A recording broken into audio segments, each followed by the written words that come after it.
안녕하세요. 이번 시간에는 초등학생을 위한 인터넷 전문 교육기관 꾸구에서 진행하는 초등수학 영재 수업에 대한 안내를 하고자 합니다. 이 수학 귀신쌤이 진행하는 초등학생을 위한 수학 영재 창의력 캠프이고요. 강좌명은 영재는 재미있다 수학 영재 스쿼드라는 제목으로 현재 운영하고 있습니다. 먼저 수학 귀신쌤의 양력을 간단히 말씀드리자면 수학 귀신쌤은 수학 박사고요. 그리고 아주대와 가천대 과학영재기원에서 초등학생 영재와 중학생 영재를 20여 년 가까이 지도를 했어요. 20여 년 동안 진행하면서 아주 많은 프로그램을 개발했었는데 그 중에서 최선의 효과가 있었던 아이들이 좋아하면서도 수학 영재성을 키워줬던 프로그램을 선정해서 현재 영재는 재미있다 수학 영재 스쿼드라는 강좌에서 진행하고 있습니다. 그리고 2021년도에는 대한민국 수학교육상을 수상했는데요. 대한민국 수학교육상은 우리나라에서 수학을 제일 잘 가르치는 선생님이라고 선정이 돼서 상을 받은 겁니다.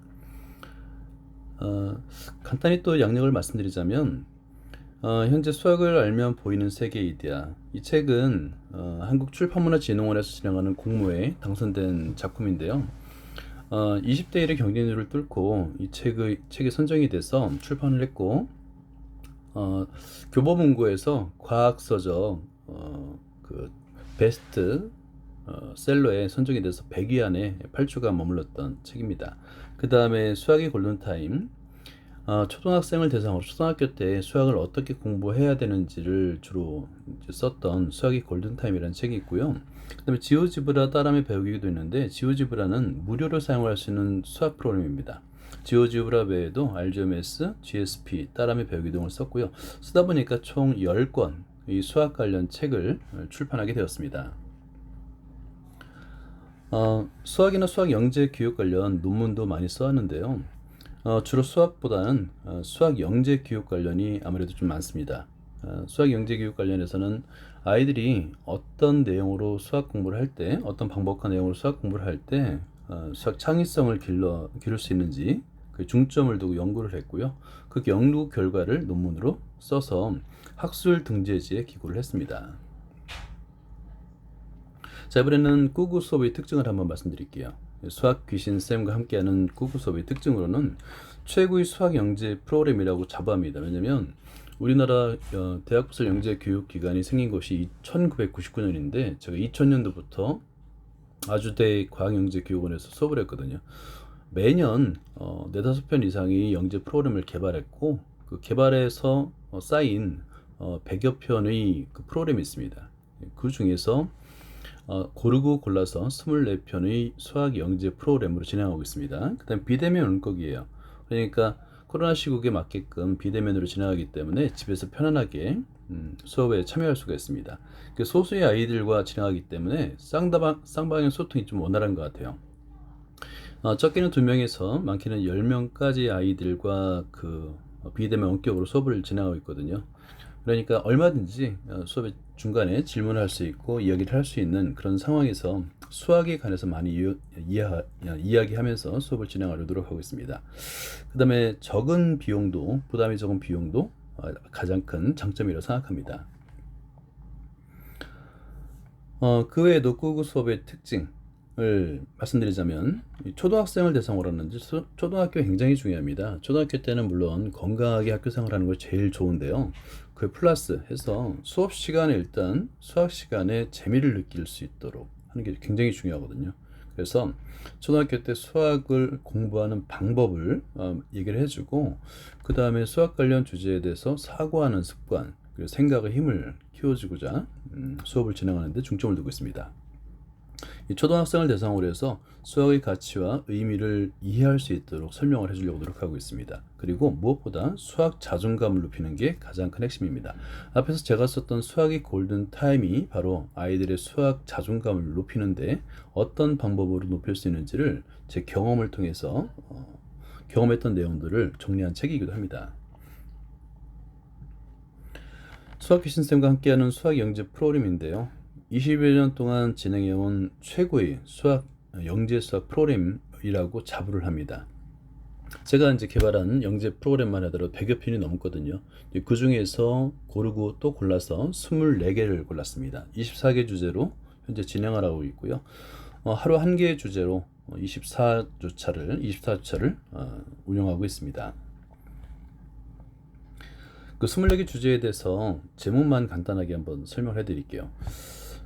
거의 이 순서대로 진행하고 있는데요. 24개 주제. 첫 번째는 자연수와 소수의 규칙. 이 소수가 굉장히 중요합니다. 자연수도 우리가 보통 1, 2, 3, 4라고 쉽게 생각하는데 자연수가 왜 이름에 자연이 붙었는지, 내추럴 넘버잖아요. 내추럴 넘버. 그리고 자연수의 특징이 무엇인지, 그리고 자연수 중에서 소수의 의미가 무엇인지에 대해서 아주 깊이 있게 탐구하는 시간을 갖습니다. 두 번째가 이 수열, 등차 수열과 등비 수열은 고등학교 과정이긴 한데요. 사실은 이 자연수도 등차 수열이에요. 자연수, 짝수, 홀수 모두가 등차 수열입니다. 그래서 용어는 좀 어렵지만 이런 간단한 수들이 갖는 규칙을 탐구해서 수의 규칙을 이해하고 그 다음에 그 규칙을 표현하는 능력을 기르는데 중점을 두었습니다. 그 다음에 가장 많이 사용하는 수의 규칙을 탐구할 때 약수와 이 배수의 성질은 기본이 되겠죠. 그리고 배수 판정법, 2배수부터 11의 배수까지를 주로 다루고 있고요. 각 배수가 갖는 어떤 독특한 배수 판정법이 있는데 그 원리가 무엇인지를 설명하고 있습니다. 그 다음에 소수를 골라내는 방법, 에라토스테네스의 체인데요. 어떤 방법으로 에라토스테네스의 체가 소수를 골라낼 수 있는지를 설명하고 있고, 그 다음에 여기에 덧붙여가지고 이 피타고라스 하면 피타고라스 정리만 알고 있는데 피타고라스가 소수에 대한 연구를 많이 했어요. 그 중에서도 완전수에 대해서 몇 가지 피타고라스 발견한 소수 중에서도 완전수를 중심으로 소수의 성질을 같이 공부하고 있습니다. 자, 그 다음에 여섯 번째로는 가우스와 가우스 위대한 수학자 가우스가 초등학생 때 선생님을 놀라게 했던 그 가우스화 방법이 있거든요. 그 방법을 아주 간단하게 우리가 이해하고 응용할 수 있어요. 자연수뿐만 아니라 홀수, 짝수, 3의 배수 등등도 확장해서 운영할 수 가우스합으로 계산이 가능합니다. 가우스합을 기초로 해서 수의 규칙을 탐구하는 시간을 갖고요. 그 다음에 일곱 번째는 원주율의 역사를 볼 건데, 원주율은 고대 그리스, 그러니까 인류의 역사와 함께한 수라고 생각할 수 있습니다. 기원전 2000년 전에 원주율을 기록했던 기록이 있어요. 그리고 이제 고대 그리스 수학자인 아르키메데스가 원주율 계산하는 방법을 내접 다각형과 외접 정다각형을 이용해서 원주율을 계산하는 방법을 구하는 이유로 이 원주율이 어떻게 인류의 역사와 함께했는지를 설명할 수 있고요. 그 다음에 수학 무료 프로그램 지오지브라도 있지만 우리나라 교육부에서 만든 알조메스가 있어요. 이 알조메스를 이용해서 기본 도형 작도, 이 작도라는 것이 눈곱 없는 자 컴퍼스만으로 도형을 그리는 걸 작도라고 하는데, 그러면서 삼각형의 성질, 그 다음에 사각형의 성질, 이런 다각형의 성질을 아주 정확하게 알 수 있어요. 이해할 수 있습니다. 알조메스는 물론 무료입니다. 알조메스를 이용해서 또 각의 이등분선, 각을 이등분하는 선을 과연 어떻게 우리가 작도할 수 있는지를 탐구할 수 있거든요. 이 각의 이등분선과 몇 개의 기본적인 도형을 작도하면서 수학에 대한 아주 깊이 있는 사고를 할 수 있어요. 이해를 해야지만 그릴 수가 있습니다. 그리고 여기에 덧붙여서 원의 성질까지 탐구를 하고 있습니다. 열 번째는 알조메스. 이 알조메스 굉장히 중요하기 때문에 이 작도는 주로 알조메스를 하려고 그래요. 원의 접선 작도인데 원의 접선을 그을 수 있을까에서부터 사실은 그 유클리드의 원론에 따르면 하나의 직선을 결정하기 위해서는 서로 다른 두 개의 점이 필요하거든요. 근데 원의 접선은 한 점을 지나는 직선이기 때문에 사실 작도가 불가능합니다. 그런데 어떤 방법으로 작도할 것인가, 이게 사고의 전환이 필요한 주제거든요. 그래서 아이들이 굉장히 재밌어합니다. 그리고 11번째는 삼각형의 오심작도. 삼각형에는 5개의 중심이 있어요. 내심, 외심, 무게중심, 방심, 수심 등이 있거든요. 그걸 한번 직접 작도를 할 수 있습니다. 그 다음에 무게중심을 찾아라요. 굉장히 재밌어하는 건데요. 삼각형의 무게중심을 기초로 해서 다양한 모양의 삼각형 그리고 사각형으로 확장할 수 있어요. 사각형에는 볼록사각형과 오목사각형이 있거든요. 그 오목사각형까지 무게중심을 찾아보는 그런 기회를 가질 겁니다. 그 다음에 블록 코딩, 앞으로 이제 블록 코딩이 점점 더 중요하게 많이 다뤄지고 있는데, RGOMS에는 블록 코딩도 할 수 있는 기능이 있어요. 그래서 블록 코딩을 할 건데 첫 번째는 정다각형 그리기. 간단한 명령문을 이용해서 정다각형 그리기를 한번 해볼 거고요. 다양한 정다각형을 그릴 거고. 두 번째는 아무래도 이제 제대로 코딩을 하려면 조건문과 반복문 사용하는 거를 좀 훈련해야 돼요. 그래서 조건문과 반복문을 사용해서 보다 좀 전문적인 코딩을 할 수 있는 그런 능력을 한번 키워보고자 합니다. 그리고 나서 15번째는 테셀레이션인데 바닥 깔기라고 하죠. 바닥을 겹치지 않고 빈틈없이 채우는, 그러니까 같은 모양으로요. 그런 거를 테셀레이션이라고 하는데 매우 테셀레이션도 사실은 도형이에요. 도형을 평행이동, 대칭이동 해서 테셀레이션을 그릴 수 있는 방법을 한번 알아보고 세계 산업학교는 자기만의 테셀레이션을 그리는 시간을 가질 겁니다. 자, 그리고 16번째는 마방진. 매우 오래된 수학 분야죠. 마방진. 가로, 세로, 대각선의 길이 합이, 대각선에 적혀있는 숫자의 합이 같은 마방진을 만드는 방법. 먼저 삼삼마방진을 시작으로 해서 5마방진, 그리고 삼각형 모양의 마방진도 만들어 볼 겁니다.